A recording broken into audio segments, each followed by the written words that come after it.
Actually, the advantage of this COVID-19, actually, ang mga tao gakalipay ko, gasuroy ko karon, kita na ko sila kapamalit sila utan. Dagan gigabat utan, galing niya sa sidewalk ang kabaligig mga utan, ako'y galing niya sa fruit stand. Anang katubi itong mga pagkaon nga di kay healthy.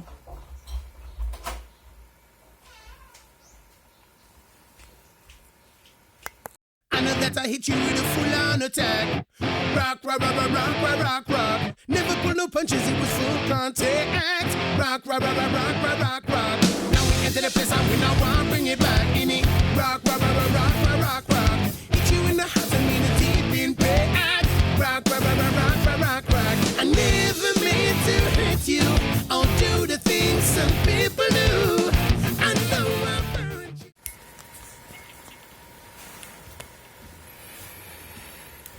Balik ta.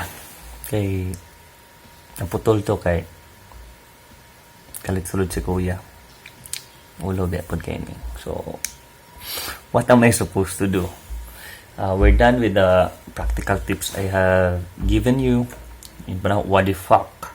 Meaning, wash your hands, distance yourself, disinfect everything, wear face mask, cover your face, don't touch your face, keep quiet para dili manggawas ang droplets. But pinakawan, be healthy. So, dagan kay advantages karon ang COVID-19 in spite sa iyang gina-contribute nga di maayo sa kalibutan. Dagan kakamatay, dagan nagpanic, dagan nag-worry. Pero, ang nabantayan, daghan gyud lagi kayo kapamalit sa mga sidewalk, utan, sa fruit stand og fruits, hadlok sila mamatay. So, be healthy. Usa pa, para di ma-discriminate. Kay gamay lang ubo, ngayon kagilantan ko, feeling sick. Bantay gid ka. Layuan ka sa mga tao. Sumbong pag DOH. Yes, balik ta. So, aside sa be healthy, napod ko pinaka-importante yun nga tips. This is applicable for me. I don't know if it's applicable for you. Mo yun yung ginagamit ever since na method on how to handle everything sa akong life. Yung chop. Chop. You chop. Something chop. Chop. Okay. Unang button is to chillax. Okay, chillax. What's the meaning of chillax? For me, chillaxing is chilling and relaxing.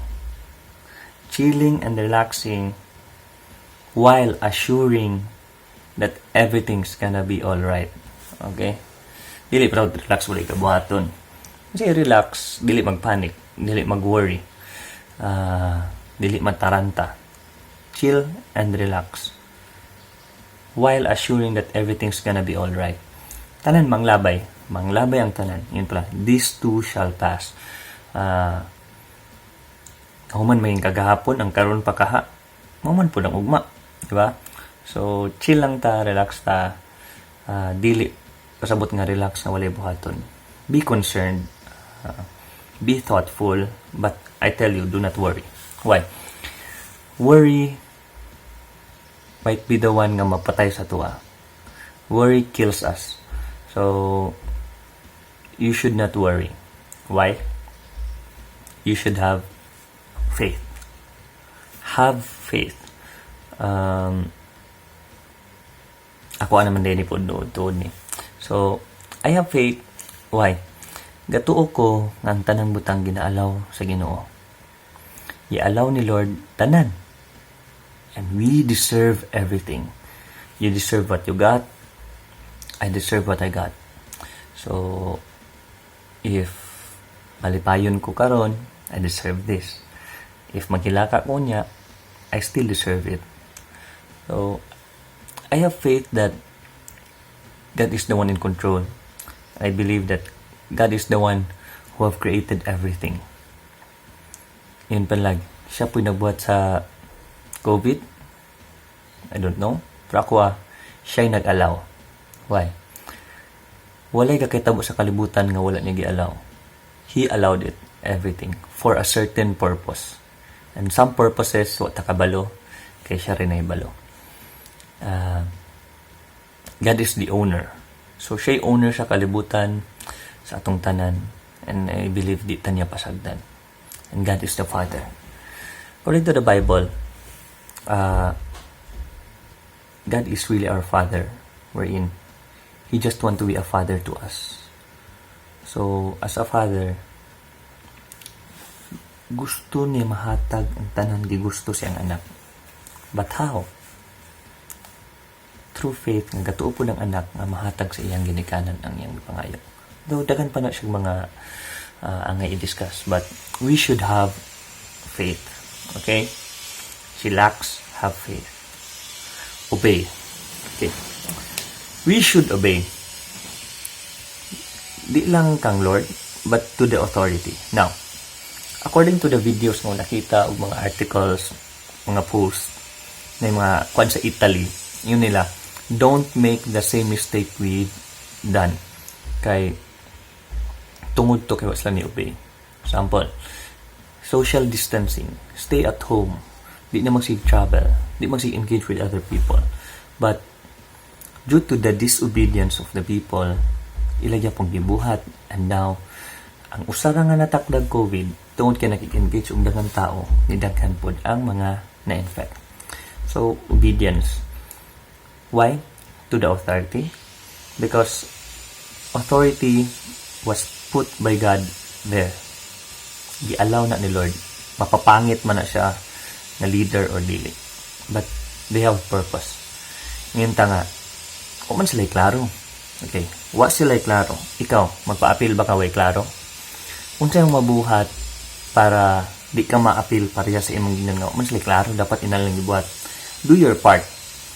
The one responsible sa ilaha, for example, your barangay captains, are the mayors. And the mayors, ang responsible na kung sa pita sa ila. There are the governors and also the president ug uban pa. What we are responsible of is atong kaugalingon lang yun. So, you should obey. Ngunit mong mama manghugas kag plato, panghugas og plato. Why? If imo nang buhaton, na kay favor madawatan. Also, obey God. Okay, I've been reading now the Old Testament and in dito. If you obey, you will be successful. If you don't obey, you will have this. So, there's part in the Deuteronomy chapter 28. Unsay may tabo ko mo obey, unsay may tabo pa if dili mo obey. Mas taas ang verses sa if dili mo obey kaysa if mo obey. So, ako nakita dito, ang gakay tabo karon tungod ni sa ato ang obedience o disobedience. For example, in Genesis, God told us, cultivate and keep the earth. Yung barmon to niya before, nga, be fruitful and multiply. So, yun nga, keep the earth and cultivate it, meaning work the land or keep, protect it, make it secured, replenish it. But what we have done sa earth palang daan, daghan kayo. And even to our bodies, atong gipasagdan, itong lawas di na taga-healthy living, mo nang dalitang matakdan. May uban, ingon na di ni makaon, di kaon. I don't know with the bats kung tinuod ba, but if it's true, it's about disobedience. Nganong nahitabo ang tanan. If we obeyed nga, imong kanon kanilang, then wala may tabo, di ba? So we should obey. Because obedience really gives us favor. Sama ragod ng gusto kang mulaag, yan ka, mga gusto kang mulaag. Pero dili na may ingon una. Dapat, kung sa isugo, mahugas kag plato, maglimpyo kas balay, waton sa nimutanan. Why? The time nga manangid ka maglaag, mas dako chance sugtan ka. Pero kung wala ka di obey, din nanangid kang laag, di ka kalag. Anyways, that's obedience. So, chillax, have faith, and obey. Lastly is pray. So, actually connected ni tanan to be relaxed, being not worried at all, but having faith and obeying Him. How to do that is through prayer. So, we should pray. First, imong kaugalingon. Okay? Prayer is about you and God. It's about you and Him. Ampo lang ka nga okay ka, unsa ba? Same with my prayer. Make me obey what you want me to be obey. To make me do what you want me to do. Make me have what you want me to have. Make me the person you want me to be. Why? Ingon pa dito, whatever you ask for, you will receive it through faith. But, nayon dito, accordance sa will ni Lord. For example, nangayo kag bisag unsa nga pagkaon, pero di man niya gusto sa imong ginikanan. Di gyud gyapon niya mahatag. Why? We haven't asked the desires of our heart nga in accordance sa will ni Lord. So, we should pray. Akong ampo karon nga naning COVID-19, I'm praying na, Lord, reveal to me unsa ang mga angay na ko i-change with regards sa akong character, work ethics, akong lifestyle. So sa karon, there are some things na na-correct. For example, I should sleep early. Why? Madlok ko nga baba akong immune system. Also, I should eat healthier foods. Karon nga week, vegetarian ko. Wa ko kaunog karne ba eh. Kaon daw utan o unsay na dia nanatay limonsito, supplements, water, uban pa. So there are some things na correct, and even karon unsa mga opportunities nga may tabo tungod kay wala man mi gi-require mag-adto sa school, then karon may tabo ning vlogging or video vlogging. Nakaulaw ko ani pero I think this is one of the ways to reach out to people. Wala akong nag-require na mo tanaw mo, pero ako lang gusto lang ko mag-share. Kung na mo tanaw, basta mo. But these are all my personal views and insights. Dili ko master mo edit to go pa. But this is how it is. So my challenge to you is to do chopping. Chillax, have faith, obey, and pray. These two shall pass. Everything, manglabay ang tanan. If you have search sa mga pandemics na naitabo sa una, daghan kayo. Daghan po na nga matay. Pero wala naman po karon. So, kanay mahuman na po. Either human ning gakahitabo sa itong ginabuhi or mahuman atong ginabuhi. Bahala na bisa kung sadya. Kay, yun pa na ako. It's better to have COVID without worries than to have no COVID but full of worries. So, mas mayo lang yun siguro nang malipayon ta. Bisan pag naisakit, kaysa naisakit to kakaguula ta, mamatay na ninyo dun sa mo. Also, I tell to God, if you have allowed it, then there's something about it. So, let's be positive. I mean, makontra ang uban na naitabo ni evil si God. For me, no. Naa siya ginapasabot sa ato.